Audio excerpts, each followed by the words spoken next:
Shields up, Iron Breakers. Welcome back to Dragon's Dogma 2, and today I'm going to be bringing you my full-on review after having played around 160 hours of this game. This title was sent to me by Capcom so that I could give it a look and tell you guys my opinions on it. I've been streaming the game pretty much every single day since the game has been released, so if you're curious and you want to check out some more gameplay, maybe after you watch this video you're still on the fence and you just want to watch some uncut gameplay and reaction stuff like that, you will find those live streams here on the channel, and I go over multiple vocations, play several different things. You can even check out some of the Endgame if that is something that you're curious about. There's plenty of gameplay footage to go around that you can watch.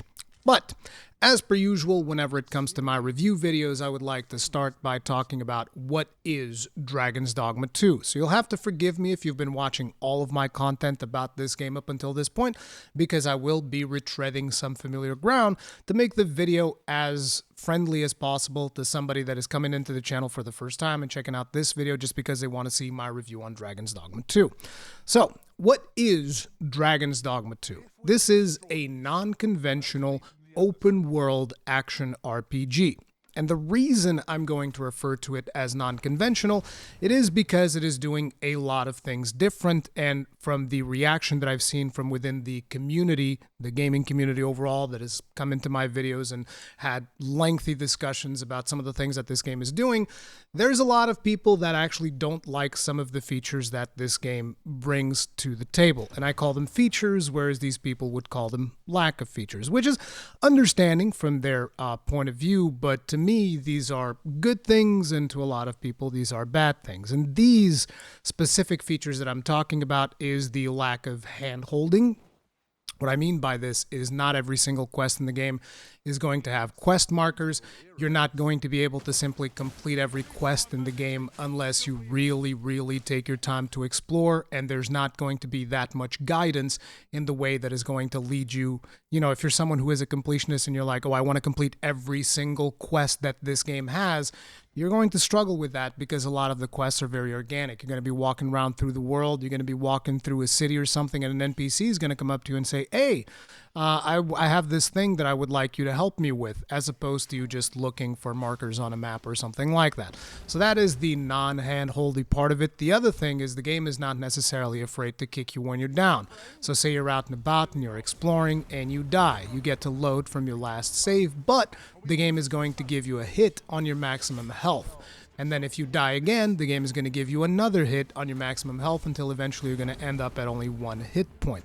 Now, there are solutions for this, as you can camp out in the open world so long as you have a camping kit, and this will recover your health to full.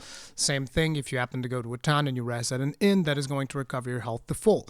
But fundamentally, there is something a little bit, let's say, hostile to going out into the world. Now, whereas I see this as a good thing because I find it to be interesting that you actually have to prepare and plan out your route when you're heading out into the world to do a quest or to make a journey to explore a certain location or whatever. There are a lot of people that do not appreciate this feature, which is why I'm making it very clear this is where the non-conventional part comes in. The other thing is it does not have easily accessible, convenient fast travel, which appears to be very much a sticking point for a lot of people. They are very frustrated over the fact that the game does not have fast travel, and I will talk more about that. The fact of the matter is there is fast travel, but it is extremely limited. So keep that in mind as well. Harsh environment requires a decent amount of planning as you are making your outings out of the city, as well as limited fast travel, so you actually have to go out and explore and figure things out. Not necessarily super friendly with quest markers, but there are solutions around that through the pawn system.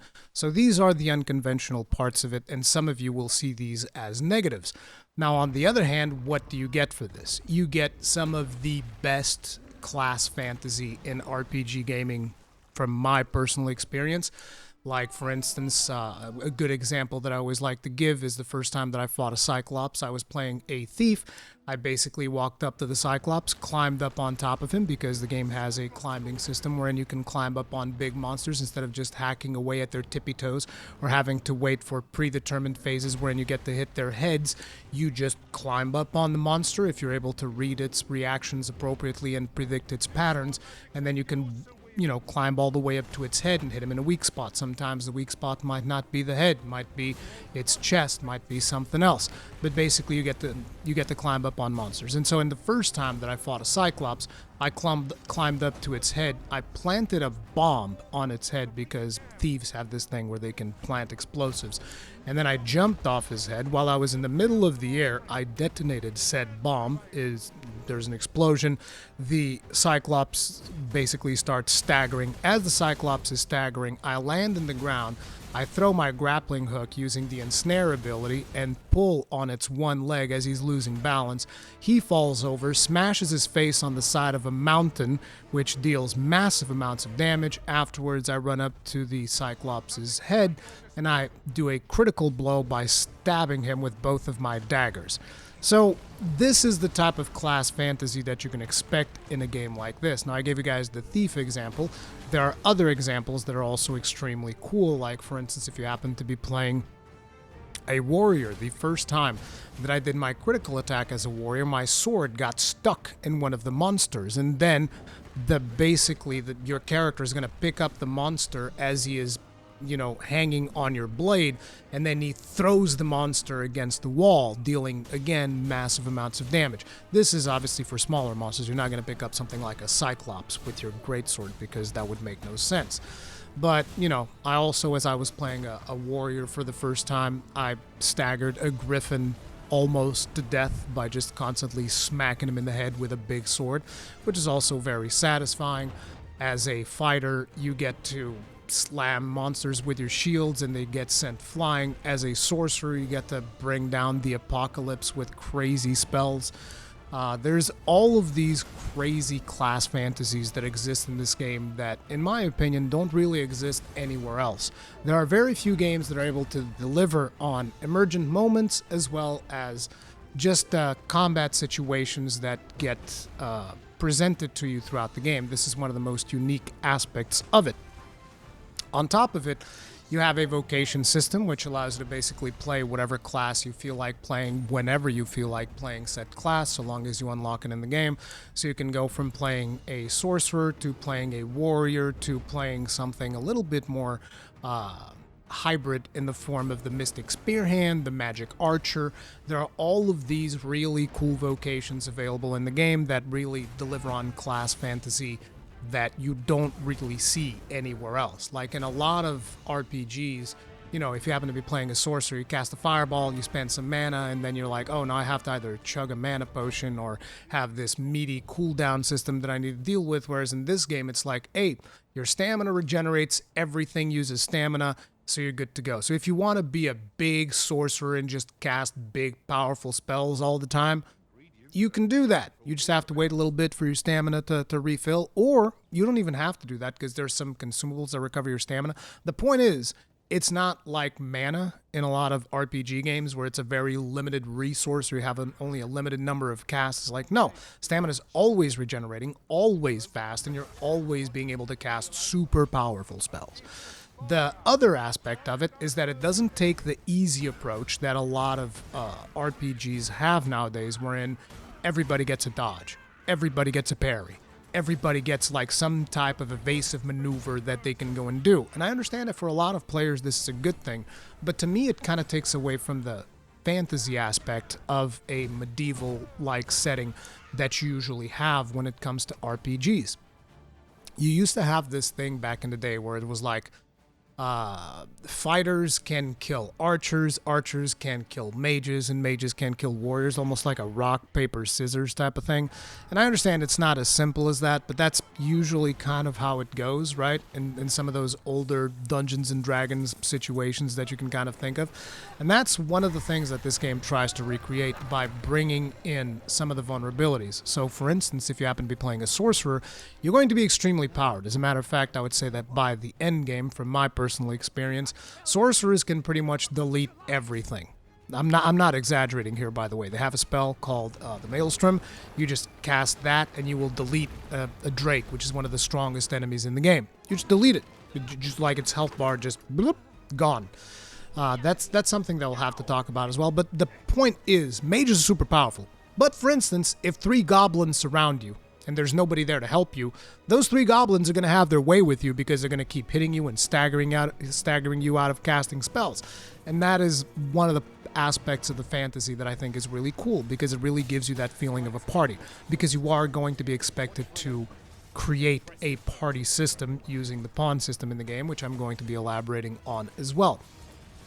On the other hand, if you're something like a fighter or a warrior, you're going to be able to tackle these goblins really no problem. They're not really going to be that challenging, but you're not going to be dishing out the amount of damage that a sorcerer is dishing out, and you have to put yourself in harm's way in order to be able to deal this damage. So there's a bit of a back and forth, and there's some kind of like role setting that you're going to have on your party. You're going to have your DPSers, you're going to have your front line, you're going to have your supports in the form of mages, and you're going to need to balance out your party to be an effective party out in the world. So just because you're a big mage and you can destroy everything, it also means that you're sacrificing some mobility, and your dodging is basically going to consist of not being there. Pay attention to what the monster is doing and try not to get hit, as opposed to, a dodge roll that is essentially a get-out-of-jail-free card, which is one of the things that I always see whenever a new player comes to Dragon's Dogma 2. They're like, oh, where do I dodge? And because we've all been, it's something that is kind of like widely accepted, but the payoff for the class fantasy is fantastic. Now, like I said, there is this very unique system in the game, which is the pawn system. And this is one of the best things about the game. So fundamentally, you create your character, and very shortly after you create your character, you're going to be asked to create your main pawn, which essentially you create a second character. You get to choose its vocation, you can fully customize him, almost as if you're creating a second character for yourself, but you don't get to control it. The second character will be completely AI controlled. You can give it an inclination, which kind of like sets a default pattern of things that he's going to be doing, but pawns also learn. So for instance, you create your pawn, and then you go and you kill a Cyclops. Your pawn is now more adept at killing Cyclopses.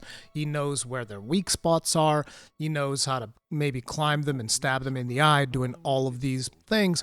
The more you engage in combat with them, the more powerful they become, the more things they learn. At a certain point, pawns will even be able to guide you on quests, which is one of the reasons why this game does not have a wealth of information when it comes to quests, is because if you need help, you can just go and you can hire a pawn that can help you finish this quest to kind of give you a more organic experience, which personally I find to be very satisfying. I think it's a really nice halfway point where you can try to figure things out, and then if you get to a point where it's like, oh, I really don't know how to progress at this point, you can just go and you can hire a pawn that has that information of that quest that you are doing, and they will help you out. This is not going to solve every single quest in the game, but it is going to give you additional knowledge of those situations.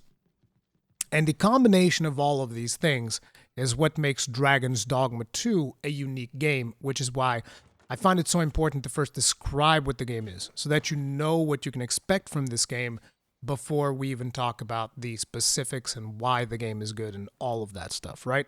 So hopefully this kind of highlights to you what makes Dragon's Dogma 2 special and whether or not this is going to be the game for you. Because like I said, there's not a lot of hand-holding. The outside world is going to be somewhat hostile if you go outside unprepared, and there's not easy fast travel, which a lot of players actually, I'll get into the point of fast travel a little bit further ahead, but basically that is what Dragon's Dogma 2 is. So now let's talk about something that I'm not as happy about, which is the launch controversy around this game. For those of you that have been following the game, you will be aware that there was quite a bit of backlash when this game launched for several reasons. So the first reason, and one of the reasons that I consider to be the most important one, and one that most definitely needs to be addressed and still hasn't as of the recording of this video. Let's hope that Capcom doesn't put out a patch in the next couple of days, because otherwise the video is going to be outdated. But even so, the video is being recorded on the 5th of April, and up until this point, the performance situation has still not been solved. So what is the problem with performance in the game? Well, this game uses it is a game made in the RE engine, which is the same game that is used for Monster Hunter Rise, as well as all of the Resident Evil remakes and all of that stuff. It's a phenomenal engine, but it hasn't really been used on this scale. This is a massive open world. It is a very big world, and on top of it, it has a ton of AI computation to it, in the form of every NPC has their own things that they're doing in the background. To give you an idea, NPCs in this game are so important that at one point I had one quest that broke midway through the quest because I killed a guard that was supposed to participate in said quest. So I had to go and resurrect the guard in order to be able to continue to do the quest, because every NPC is integrally linked to the questing system, to other systems in the game, and this requires a serious amount of calculations and stuff like that. And that is the reason that has been presented as to why performance is an issue, because in the outside world, for the most part, performance is not too bad when it comes to PC. Most people, if you have like a decent, like let's say 30 series cards or 60 series if you're on the Nvidia, on the on the AMD side of things. So if you have like 30 series on Nvidia, 60 series on AMD, you should be pretty much good on the outside world, depending also on the resolution that you're playing at and all of that stuff. But the game is still demanding, okay? And so on the outside world, you should be able to get a decent frame rate. The problem is when you get to towns and there's a high concentration of NPCs, your CPU usage is going to go up and everything is going to go to crap. Your frame rate's going to be fluctuating all over the place, and it's a serious problem. On consoles, the game is only running at 30 FPS, which is also something that I'm not a big fan of. I've reported on this from the moment that I did my very first preview of the game, explaining to everybody, listen, the game is going to be running 30 FPS. It is uncapped, but it is 30 FPS, so it is not a fantastic experience. 60 FPS is always better, particularly when you have a fast-paced action game like this. The game is still very much playable at 30 FPS. I've played a decent chunk of it on PlayStation 5 just to test it out and figure out what the game was running like. As a matter of fact, I would argue that the performance is more stable on PlayStation 5 because they are targeting that 30 FPS, whereas on PC, things are all over the place, right? On top of it, to aggravate things, we also have the DRM systems like the Nuvo, and I've been told that there's another one in there as well. I don't know. I usually don't check too much on those types of things. But yes, we do have anti-DRM systems, and the Nuvo, as we all know, is a serious problem. I wish they would just remove it, but it is there. So therefore, it is also something to consider when it comes to the performance as well. But yes, there are performance issues, and if you are someone who is very sensible to fluctuating frame rates, I would have to advise you to hold off for now until the game gets patched, until they figure out this performance situation, because yes, performance is pretty bad. Now, me personally, I would not stop myself from playing the game because I do believe that there is a unique experience within Dragon's Dogma 2 that it is not delivered in any other video game. But, you know, I fully understand that people have there's certain standards when it comes to frame rates, and I'm not going to tell you to deviate from those. It is up to each player to decide what they want to do. The performance situation is still not solved as of the recording of this video, and that's all I can really say about it. But moving onwards, that was not the only thing that was a problem during the launch of Dragon's Dogma 2. The other situation was the microtransaction situation, which generated a lot of backlash from the community, which I think is justifiable, even if I do not think that it is justifiable to lie about the microtransactions, which a lot of people have definitely done, which then caused a muddying of the waters because people wanted to try to torpedo the game by lying about what each of the microtransactions did. That I do not agree with, but I do agree that a game that costs $70 base price should not have any microtransactions included in it. It doesn't even matter if it is a single-player game or a multiplayer game. It is a full-priced game, and therefore microtransactions should just not be a thing that is in there.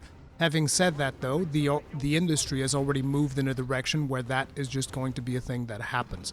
If you want to boycott the game based around the microtransactions, I think you are inside your right to do so, and I think you should go ahead and do. Me personally, I'm not going to, because like I said, Dragon's Dogma 2 is a unique experience that I am not able to get on any other game. It is that simple, and I will elaborate upon that as we talk about more different systems of the game.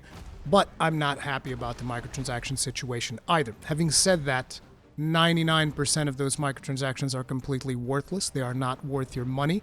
The game, from the 160 hours that I have played of it, does not appear to be balanced around you having those microtransactions. Several players have misconceptions around the selling of Rift Crystals, which, by the way, is limited to 10,000 Rift Crystals, which is not even that much to begin with. But on top of it, they believe that these Rift Crystals are necessary to hire higher level pawns, when the reality is the way that the pawn system works, if you are the same level as the pawn you are renting, the pawn is free. And if you are hiring a higher level pawn, you are basically just making the game easier on yourself. So, to each their own. You can do what you want, but fundamentally, I wouldn't even recommend people hiring higher level pawns to begin with, because I think it's just a waste of resources and you're going to make the game easier for yourself, and the game is already easy to begin with.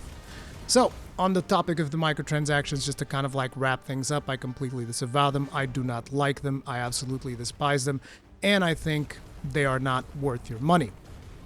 Now, there is one particular microtransaction that is a little bit more controversial. Now, we'll address it head on, which is the port crystal. They are selling you a port crystal, which is a waypoint marker for fast travel. You still need to purchase in-game these stones called fairy stones inside the game using the in-game currency of gold, which is the standard currency. This is not something that you can buy for real money or anything like that.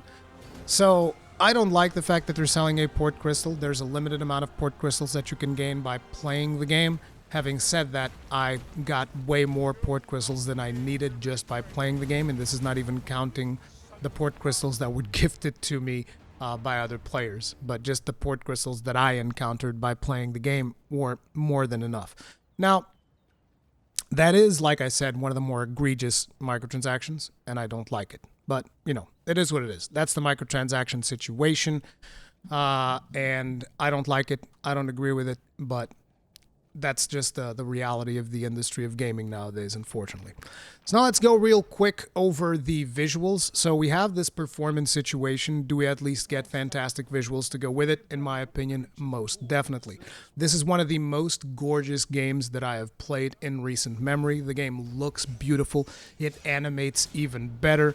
And it is just basically a work of art in motion as you are playing it, as far as I'm concerned.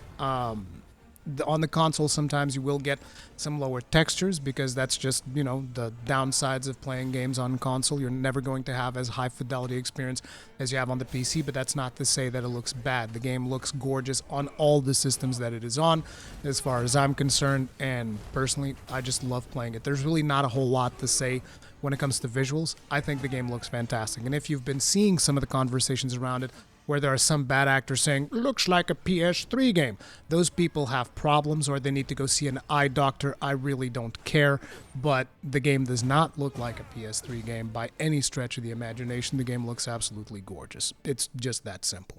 Now, when it comes to sound, everything sounds fantastic. I think that the weapon sounds are good. I particularly love the sound of a Cyclops smashing his face into the side of a mountain. It is brutally satisfying. Whenever you break parts off of monsters, like chopping off the tusks of a Minotaur, everything sounds good. Everything sounds very visceral.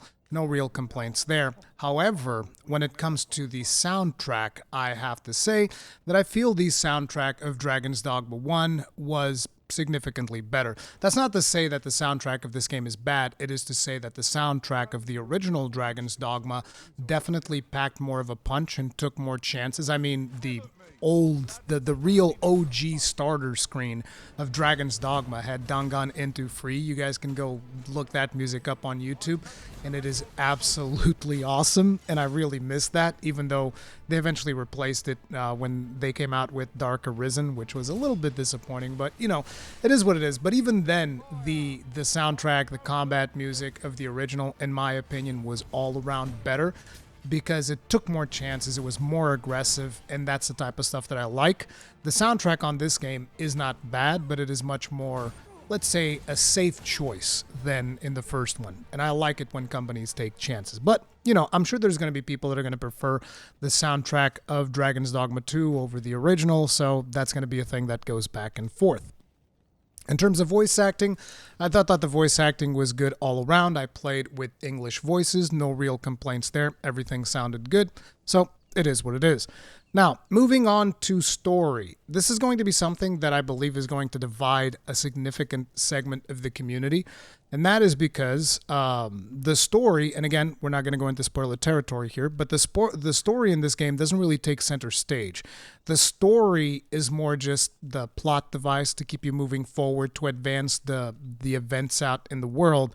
But ultimately, the story is the adventure that you have for yourself. Whenever you are going out on to a certain location and you fight a dragon, or you happen to take a beating from a cyclops along the way, and now your health is like you're at half health and you can't really heal any further because your loss gauge is stacked up from you taking damage throughout your journey, and then you pull off a clutch kill, or you ended up dying and having to stop to camp at a certain location where you hadn't found a camp yet. Maybe one of your pawns dies and you need to recruit another pawn along the way throughout your journey. These are all things that kind of like generate your own story and your own path that you take, and that is the more important story of Dragon's Dogma 2, in my opinion, rather than the main story. Having said this, I don't think the main story is bad. I don't think it is particularly excellent either, which is going to be divisive for a lot of people. The one thing that I did like is I enjoyed interacting with the characters out in the world and having quests with them. Like, for those of you that play the game, there's a character named Rurikhan. She is mentioned in the official material, and I liked her story quite a bit. I think she has a very interesting story. It's only like a couple of quests that you do with her as the game progresses, but she is very much linked to your character from the beginning, and I find that type of character progression is what I actually wanted more of in Dragon's Dogma 2, rather than a higher focus on the main story, if that makes sense. I also liked the story of some of the nobility that I interacted with in the game, and some of the choices that you get to make as to how you deal with said nobility, because you can just pretty much kill anyone if you want to, and there will be consequences. I haven't really explored that whole system. You can also pretty much romance anyone that you want to. Literally, any NPC, well, maybe not any NPC. There are some NPCs that you can't give gifts to, so I guess you can't romance those. But you can pretty much romance any NPC that you want. Now, having said that, there's also not really a huge payoff for romancing NPCs, and on top of it, the system is still a little bit unbalanced when it comes to romance, because, for instance, I did everything to romance Ulrika, yet somehow the game ended up recognizing a blacksmith as my romance partner, because obviously I spent an exorbitant amount of gold in a blacksmith, because that makes sense. It's almost like Dragon's Dogma 1 did the exact same thing. Their masterworks all, you can't go wrong. How many of you had Mr. Masterworks in your house at the end of Dragon's Dogma 1? I can't wait to read the comment section on this video and see how many people are going like, guilty as charged, and it's like, yep, damn right, guilty as charged. But yeah, that's the romance situation is still a little bit weird. I wish they would have expanded on that a little bit more. I wish we could have had some more romantic scenes with your chosen, with whoever you choose to romance in the game. I think that would be an interesting addition, and I think it would make sense. But they haven't expanded on the romance system as much either, which is, inexorably linked to the story, because your romantic character will have a certain presence in the story at certain points. That's all I'm going to say, because like I said, I do not want to go into spoiler territory or anything like that. But fundamentally, the story never really takes center stage except like beginning and end of the game. And the rest of it is just you going out on quests and having your own adventures, which to me is exactly what I wanted. Now, I understand that for a lot of players, they want more interaction with the story. In my opinion, this is not that game. Like, the best story that I've ever experienced in any video game, that was Final Fantasy XIV. And that is because that is a story that spanned over, like, I don't know, 300, 400 hours, something like that. And it was amazing, but the gameplay of Dragon's Dogma 2 is what I like, and in Dragon's Dogma 2, you really don't spend that much time looking at cutscenes and character development and that type of stuff. Character development is done through the interactions with the different characters that you encounter throughout the world, and I think there are some really cool characters in the game, but that is going to depend on how much people wanted to engage in the story. Let's just say that this is not as story-driven as probably people who are really into story would like. But, you know, it is what it is. So now I want to elaborate a little bit more on the pawn system, because we already talked about pawns in the introduction of the game, but I really wanted to express to you guys how this system works, because it's such a cool system. Now, naturally, I would have preferred multiplayer. This game does not have multiplayer, because the way in which the game works is the pawn system is almost like its own form of multiplayer. And so you create your character, then you create your pawn. And as you create your pawn is going to learn, like I've explained to you. But your party is going to be formed of 4. So you're going to have yourself, your main pawn, and you're going to be able to hire 2 more pawns. Now, when you go out to hire these other pawns, you can hire the main pawns of other players. As a matter of fact, yours truly has an official pawn, which is a pawn that is on a special list that you can go and you can check out. There's other people out there like Fighting Cowboy has an official pawn, Asmongold has an official pawn, and there's a bunch of other creators that also have official pawns like Super Rad, a bunch of more people. They all have official pawns. And you can grab their pawn and take them on an adventure. And their pawn will have all of the knowledge of everything that they have done in the game. So my pawn at this point will know pretty much how to fight anything in the game. They will be very powerful. As a matter of fact, if you're just starting the game, you won't be able to rent my pawn because it's going to be too high level. But regardless of that, the point is you're going to be able to take pawns from other players, and they're going to bring the experience that these other players have with them. So it's almost like a synchronous multiplayer. So if you have a friend, you can take his pawn, and then y'all can go on adventures, and then when his pawn returns to his world, he will have learned from you. So pawns are always learning. So say, for instance, if I was to take your main pawn with me, and I go and I kill a Cyclops and a Drake, and then I send them back to you because I replace him or something like that, your pawn will now have the knowledge of how to fight Cyclopses and Drakes. Or if I take your pawn and I do a quest, your pawn will now know the solution of that quest, and he can guide you should you choose to do so. And that is a really cool system. And one of the things that I would like to add is that being a content creator, one of the things that I always want is to be able to play games with my audience. And this is just one of those things that it's very hard to do at scale, because when you have so many people in your audience, it just becomes very hard to be able to play a video game with every single person. And the pawn system was actually something that kind of indirectly allowed me to do that, because I created my pawn as if it was my main character. So people taking my pawn, they're almost like they're playing with me. As a matter of fact, my pawn was always the first one to get every upgrade, every single, little bit of loot upgrades that we would get, or enhancements to gear or anything like that. I would always prioritize doing it to the pawn first. And so that was a really cool experience, just seeing so many people playing with my pawn. It was cool. So personally, I really like the pawn system. I think it's awesome. And it allows you to basically customize your party in a lot of different ways, because from the different inclinations that these pawns have, where they can be more aggressive, they can be more defensive, they can be more support oriented, and then you can choose their specific vocation, which is like their class. So you can have, if you want to have a full party of sorcerers, you can do that. You can just have yourself be a sorcerer, your main pawn be a sorcerer, and then hire 2 more sorcerers. And you're just going to be 4 sorcerers going out into the world and wreaking havoc. The problem is, it's not going to be a particularly well-balanced party, so sometimes some of you might end up dying when you're overwhelmed by smaller enemies, because they're just going to rush you and go after you and stagger you out of casting your spells and all of that stuff. But the idea of you being able to just choose your party composition and base that around all of these different systems with the pawn inclination, the vocation that they have, and all of that. And vocations also have their own customization that we're going to get into a little bit later that add an additional degree of complexity to the whole thing. It's just very satisfying to me personally.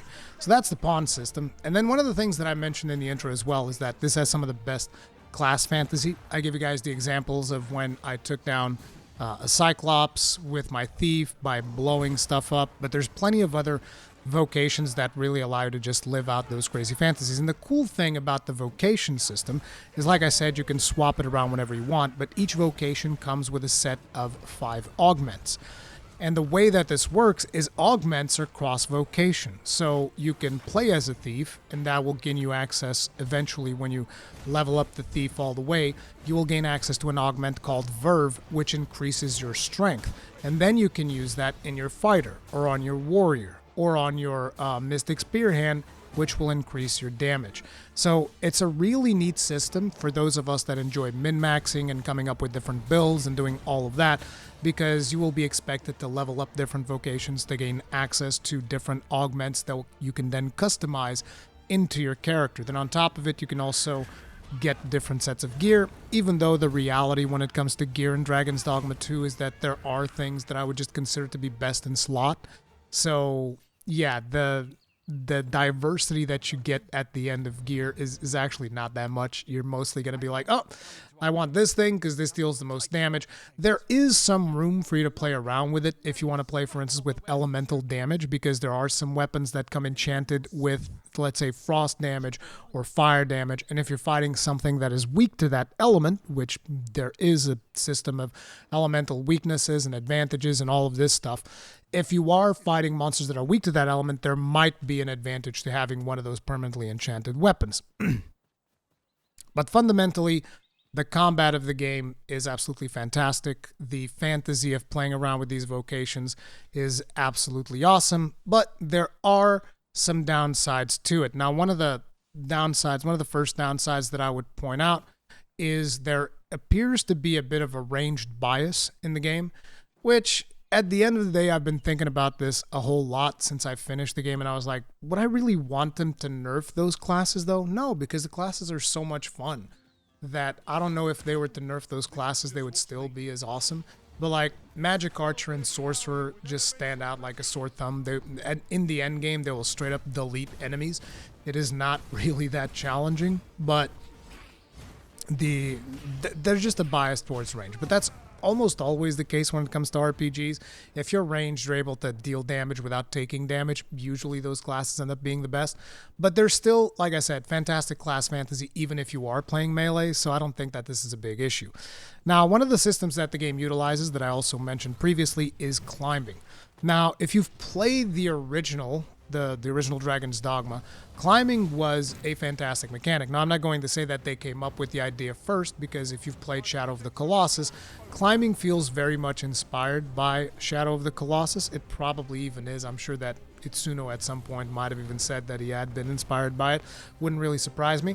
But yeah, Shadow of the Colossus is definitely, I think, one of the games that kind of started that trend. But Dragon's Dogma really expanded on that and just lets you climb up on pretty much any monster and figure out all of these different things that you can do.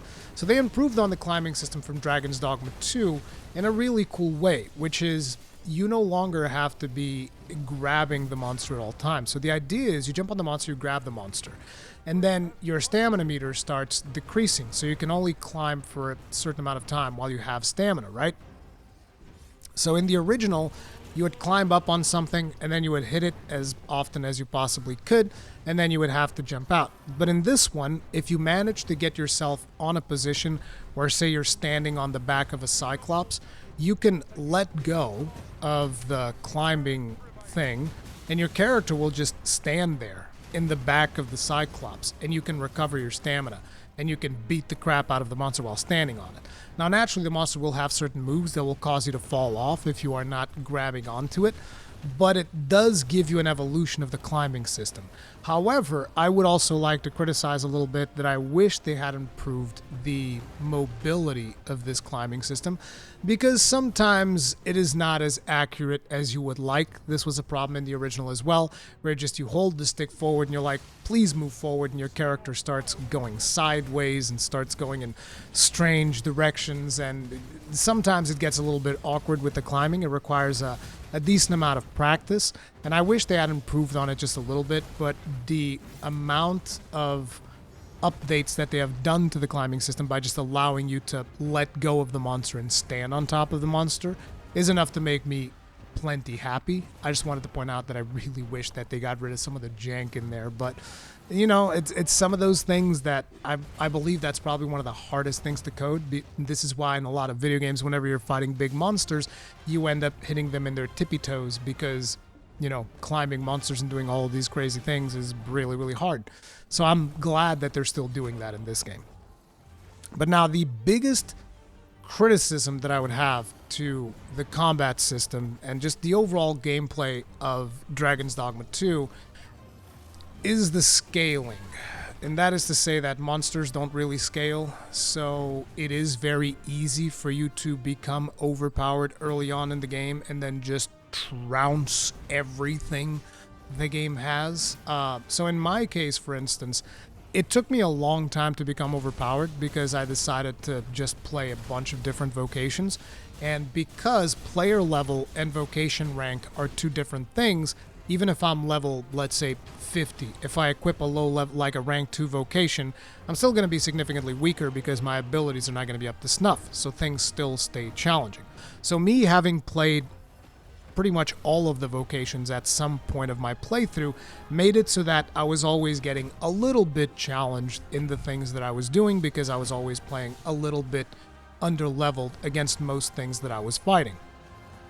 However, if you were to focus on one vocation throughout your whole playthrough, most likely you're going to become very overpowered very early on, and you're going to just destroy everything in the game. And it gets to a point where the challenge level is just not there. So to give you an idea, by the time that I got to the endgame, I was fighting some of the endgame bosses, and I was playing as one of the vocations is called the Warfare, and he has less base stats than any of the other vocations, so technically speaking, he's a little bit weaker. And then on top of it, I was playing the tanking vocation, which is probably one of the ones that deals less damage, the Fighter. Well, actually, the one that deals the least amount of damage would be Trickster, but other than Trickster, Fighter would be one of the ones that would deal less damage. And I was playing Warfare with Fighter and Trickster, and I still one-shotted not one-shotted, but did every boss in the first try. Every endgame boss, I did it on the first try. Which, is not really what you want. You'd want things to scale and become more challenging. And then to top it off, when you jump into New Game Plus, I've heard conflicting reports as to whether or not the monsters scale. I don't think they scale, and if they do scale, they scale so little that it doesn't really seem to make a difference. I'm just going through and trouncing everything. So that is one of the biggest problems, right? If you're constantly changing vocations and experimenting with the vocation system, the game feels reasonably balanced right up until you get to endgame, right? However, if you don't do that and you focus on a single vocation and you just min-max power level the crap out of that one vocation, you're going to start trouncing things very, very fast, and the game gets very, very easy, which is definitely something that I wish that they would address. This does not diminish how much fun I had with the game. I want to make sure that I point that part out, but it is definitely something that I would like to see changed. So now let's talk about the fast travel situation, because this is a big deal. I made a video talking about this, and since that video, I've had a lot of interactions with a lot of people that disagree with my opinion, which is fine. Not everybody has to agree with me, but my point is, if you added fast travel, like traditional fast travel like you have in a Assassin's Creed game, if you were to add fast travel to Dragon's Dogma 2, you would fundamentally ruin the core gameplay experience of this game. The big draw of this game to me is going on journeys and adventures and just generating my own fun by deciding I'm going to explore this part of the map now, and it just so happens that there's a quest in that general direction, and I'm going to go there and I'm going to go have an adventure. And usually, pretty much every time I did that, I was rewarded. Whether that is rewarded by leveling up my vocations, rewarded by getting new gear, rewarded by, getting to fight a really cool monster. There's usually always something to discover within the world if you take the time to do it. Now, this does involve backtracking and a certain amount of repetition, which a lot of people don't like, but I would also argue that the game kind of gives you plenty of fairy stones if you spent a decent amount of time exploring. As a matter of fact, I would say that pretty much every other dungeon I was given a fairy stone, and that kind of works like a scroll of town portal almost, so you can go back to the main city after you're done on your adventure and whatnot. So there are a lot of opportunities for you to fast travel. There's also the ox cart system, which you can fast travel between different cities. certain cities that is a little bit more limited than the Fairy Stone and Port Crystal. But there are options there, and I think that the addition of just like I want to teleport here, do this thing, actually makes the game less fun, and it takes away from the hostility of the world, because traveling is in a way its own challenge, because you're going to be facing off against monsters as you are traveling. There's also a day-night cycle, wherein if you're caught outside in the night, things get dark, and you're going to have to make sure that you have oil in your lantern, and your visibility is going to diminish, and you're not going to be able to see all of the dangers that are in front of you, which is going to make things a little bit more challenging. So traveling is its own challenge. Not to mention that the more loot you pick up along the way is going to increase the amount of weight that you are carrying, which is going to limit how fast you can move, and it is also going to limit how fast your stamina regenerates. So there's a lot of things to keep in mind while you are out and traveling the world, and you have to balance out your pawn team, and you have to distribute your loot that you are acquiring throughout your adventure into your different pawns to make sure that everybody is at a reasonable weight where they can still be effective when they are fighting monsters.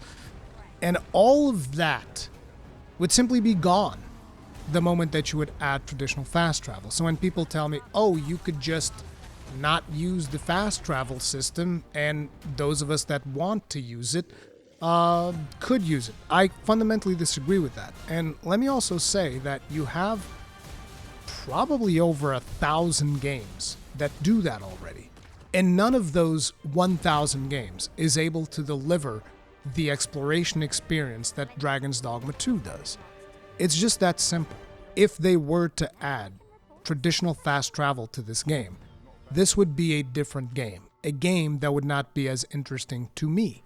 So if you are someone that does not like the idea of not having fast travel, this is simply not the game for you. The game is very rewarding if you choose to do exploration, if you choose to go out on adventures with your pawns and kind of like make your own fun. If, however, you would rather be led by the nose, have your quest markers doing all of these things, you will be sacrificing immersion as well as the sense of adventure. And this is just not that game. This is not the game that is doing that.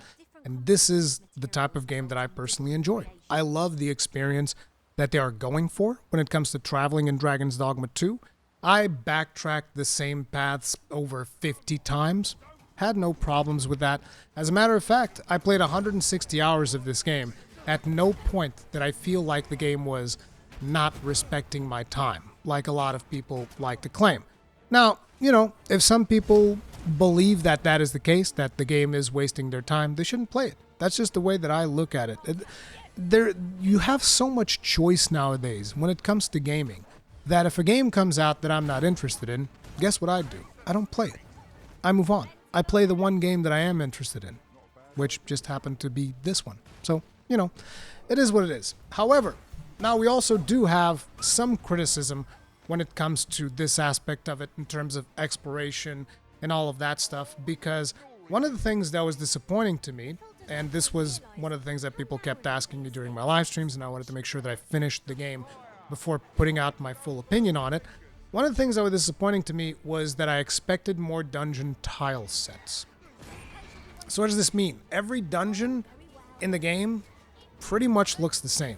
There's a couple of them that are a little bit different, that have, one or two more different tile sets. But overall, most dungeons in the game are basically caves. And that's it. You go into the cave, it's got like this rocky texture, go in there, fight some random monsters in there, explore a little bit around. Some of them have like mini puzzles like, oh, there's a locked door here and you have to figure out a way around. Maybe you'll have to blow up a wall or something and then you can get around it and get the sense. So there's that type of stuff in there, which is cool. And, I still enjoyed exploring all those dungeons, but I wanted different tile sets to the dungeons. I wanted not every dungeon to just be a cave. And that's pretty much what we got. I feel like there was more dungeon diversity in the original Dragon's Dogma, and that is probably my biggest complaint when it comes to, the joy of exploration in Dragon's Dogma 2. There's too many caves. We need something else. Dungeons don't have to be just caves. I understand that they're going for a very grounded and somewhat realistic approach. But that does not mean that you can't do some crazier looking dungeons and that you can't use different tile sets. That is probably my biggest thing. The other one is monster diversity. This was one of the things that I was asked the most throughout my playthrough. And at the time, like I said, I want to make sure that I finish the game so that I can actually see every single monster that you can fight, because I expected the endgame to introduce a lot of new monsters. Unfortunately, that was not the case. There was not that many new monsters. There isn't even a Gore Cyclops, which to me was very surprising.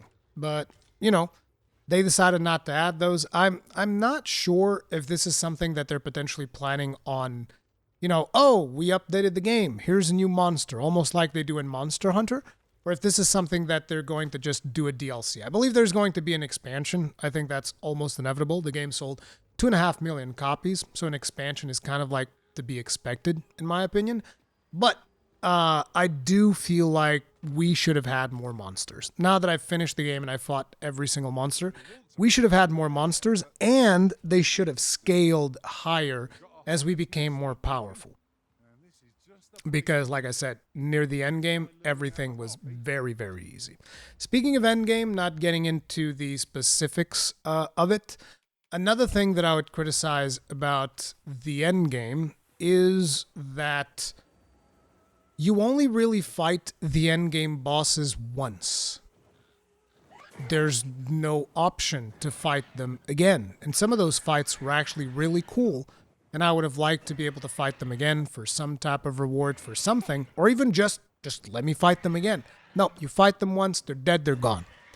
That was somewhat surprising for me, especially taking into consideration that the game opens up a lot in the end game of Dragon's Dogma 1 with the Everfall and all of the things that you get by playing through the Everfall. And I'm sure that a lot of players are going to prefer that end game. And to me, I'm still a little bit divided, because I like having the whole world as my playground in the end game, which is one of the things that kind of happens. You can go out into the world, you can explore new things that you were not able to explore when you get to the end game because of reasons. I'm going to be talking more about that in the spoiler section. But yeah, it's a bit of a mixed bag. You know, I like the end game. There's also new rules to the end game that I feel are not properly explained, but I don't know. It's a bit of a mixed bag. I just wish there were more monsters. I do agree with the criticism that we need more monster variety now that I've finished the game. Yes, 100%. We needed more monster variety. Like, I would say 5 more monsters would be great. Would be really good. If it was like 7, it would be even better. Basically, the more, the merrier, right? But I think like 5 more monster types, and we would have not had this complaint that we don't have enough monster diversity. Not to mention, we needed more of those evolutions of monsters in the end game as well. Like maybe a new type of Drake, the Gore Cyclops, you know, just more stuff all around would have been very good, and it wouldn't have felt like we needed more diversity. You know, is this something that I would say is a deal breaker for playing Dragon's Dogma 2? No, not at all, but it is definitely a valid criticism. Now, another thing that I would like to bring up, this is known, this was present in the very first trailer they ever came out for the game, is the Sphinx. I'm not going to be going too much in detail with the Sphinx, other than to say that I personally didn't really like the Sphinx. I know that a lot of players love the Sphinx, they think that it's an amazing thing, but fundamentally, the gameplay loop that the Sphinx provided me with, and I don't want to go too much deeper into that because I want players to figure stuff out for themselves. The gameplay loop that the Sphinx provides is not the gameplay loop that I really like in Dragon's Dogma 2. But anyways, fundamentally, do I still recommend the game? 100%. I think the game is awesome. I love playing the game. 160 hours. Absolutely love it. I actually want to start a fresh save, but at the same time, I don't want to delete my official pawn for the people that still want to play it, so I'm going to have to figure something out there. But I don't really want to do New Game Plus as much as I just want to play the game over again, if that makes sense, because going through New Game Plus, there really isn't that much challenge because I'm just deleting everything. So the replayability is severely hampered over the fact that the scaling is just not there. So even for casual players, I believe that you're going to reach a point wherein you're so powerful that it doesn't even matter. Like, even if you're a casual player, if you just get a good sorcerer on your party, you barely even have to play the game. Because the sorcerer will just, at endgame levels, if it was a sorcerer that was made by somebody who knows what they're doing, the sorcerer will just destroy everything. So, I think that every player is going to get to that point where they're just deleting everything, and that is one of the problems of the game. I think that players are going to have to come up with their own challenges, which is something that I was considering, maybe playing the game just with my character and my pawn and not hiring additional pawns. I don't know. But yeah, the replayability is not as good as potentially it was in the original. But, those are my thoughts on Dragon's Dogma 2. I like it. I still recommend it. I think the game is absolutely awesome. Do keep in mind the caveats that I mentioned about performance situation and monster diversity and all of this stuff. But if that is something that doesn't bother you, there is something in this game that you're not going to get anywhere else. Now, I want to jump into a spoiler section where I'm going to be talking a little bit more about a couple of things. It's not going to be too long, but it is going to include spoilers.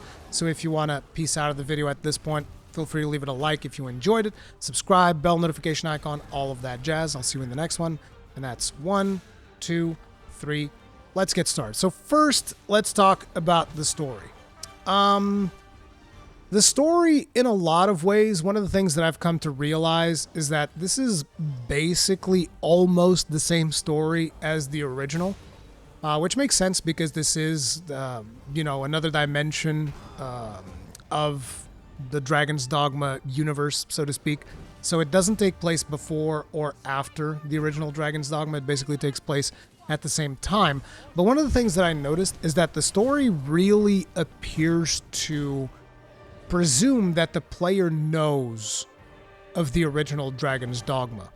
Because very early on, you get introduced to the concept of pawns, but only after you create your own pawn do they explain to you what pawns are. And I was basically I was made aware of this because I was watching a brand new player play this game, and I was like, oh wow, there's a lot of terms that are being thrown around that this person is not going to know anything about. This is it's a little bit overwhelming. And on top of it, in the first game, there's a certain mysticism around, oh, we don't know what happened. The dragon removed your heart. Oh my God, what's going on? In this game, your character can literally respond, oh, it looks like I became the Arisen. And it's like, wait, what? So, but then again, that can also be simply because, oh, this world has gone through more cycles than the previous one or something like that. But yeah, the dragon was also not as interesting as Grigori. Which again, I think that this might be something that will be expanded upon in an expansion, but it just doesn't change the fact that there are definitely some things there that I feel could have been handled a little bit better. And I think that they could have made the dragon story more interesting. And at the same time, I didn't like the encounter with the dragon for this game. Whereas when you fight Grigori in Dragon's Dogma 1, it's this big epic battle. In this one, the battle didn't feel nearly as epic, personally. I don't know if everybody feels like that or not. I had a conversation with Ratatosker about this recently. But yeah, the battle with the dragon definitely didn't feel as epic as the original battle with the dragon. And I feel like it could have been done better. So yeah, there's a couple of things there. Now, the other thing is the Sphinx. Why didn't I like the Sphinx? Because there's also a part of this that is about me live streaming the game, I feel like, wherein by the time I got to the Sphinx, it's kind of a big deal. Everybody wants to see you do the Sphinx. And so I'm like, I'm doing it for the stream, and I go into the Sphinx, and the Sphinx just goes, oh, do this thing for me, then do that thing for me. And it's kind of like just fast traveling all over the place. And you don't have to fast travel. But because I was streaming it, I felt the need to do it in a fast travel way so that people could see the solutions and my guesses of the things that I was doing and whatnot. And the literal moment that I just started fast traveling all over the world, because I had a bunch of fairy stones and I had my port crystals set up, I could just fast travel everywhere I wanted to, but I hadn't done so. But the moment I started fast traveling all over the place to solve the Sphinx riddles, the game became less interesting to me. And this is one of the reasons why I say, if you put traditional fast travel in Dragon's Dogma 2, the game is not as interesting. It's just straight up not as interesting, because I was going on adventures, I was doing all of these things, and then when I got to the Sphinx, because I was doing it in this fast travel way, I stopped having adventures. I was doing traditional questing, and that was just not interesting. So that was one of the things. The other thing is, some of those riddles are really weird, like the parents of the Sphinx, which I now know the solution to. I didn't like that one. I think that one's kind of dumb, but whatever. It's not a big deal at the end of the day, but I didn't like that one. Then there was another one that was really weird, because I calculated all of the riddles that I had solved, and I had to give the answer. How many riddles did you solve? And I was like, I know for a fact it was 6. I know. I remember. And I put the statues there, and I'm not sure if the statues counted or they didn't count. It was weird. And then on top of it, she runs away. I can't fight her. And I was like, so it felt very flat to me. And the rewards for doing the Sphinx riddles, they were not that great. I guess the most important one is the Eternal Wakestone, which I'm told that you can get, because that is the solution for, what's it called, the Dragon Plague. But, yeah. That's the other thing, the Dragon Plague. That one got spoiled for me so many times. I did not get Dragon Plague once, but I know exactly what it does. I know that you go to sleep, the whole town dies. I know that you then have to get an Eternal Wakestone to resurrect the whole town. And it's like, I really wish that people wouldn't have just spoiled the entire mechanic of the Dragon's Plague for me, because I would have liked to experience. But then again, I never really got Dragon's Plague anyway, so it probably wouldn't have mattered. But yeah, Dragon's Plague, I'm kind of like neutral on it in case people are curious. It's a strange mechanic that I never even got to experience. So yeah. And finally, the Endgame. So the Endgame was a strange thing, and unfortunately, I will never be able to give my my first impressions on what the Unmoored World was like, because every single mechanic in the Unmoored World got spoiled for me. It's a streaming thing, all of that stuff, but just in case you guys are wondering, why don't you talk more about the Endgame? And it's like, I just didn't feel like there was that much to it, because people in chat just spoiled the whole thing for me. So the idea is, when you get to the Unmoored World, which is the end game of the game, there's this red fog advancing through everything.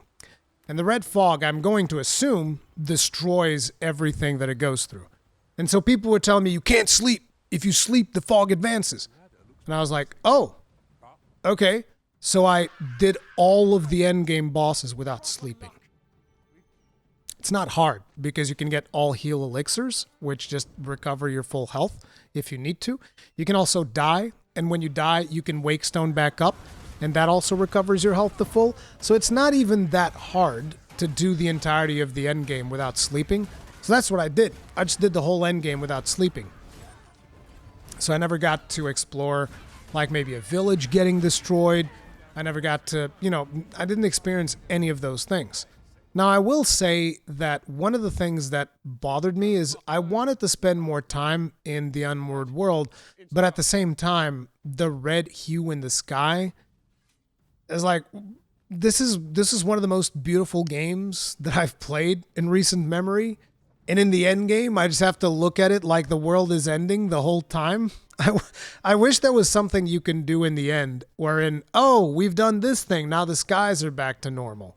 Because I don't want to be looking at a red sky the whole time, but I want to be fighting these tougher monsters, right? So there's a little bit of a disconnect there. And then the thing is also the final bosses. Again, I wish that we could have fought them more than once. And on top of it, I wish that they were harder. The fact that I didn't die to a single one of the final game bosses was It's kind of weird for me. I wanted more challenge from the Endgame. But, you know, at the end of the day, I still had an absolute blast playing the game. I think the game is absolutely awesome. It is a unique experience, but it does have a couple of downsides that I've detailed in this video, which will hopefully help you make your decision. But anyways, that's going to be it for now. Thank you all very much for watching. I'll see you guys in the next one.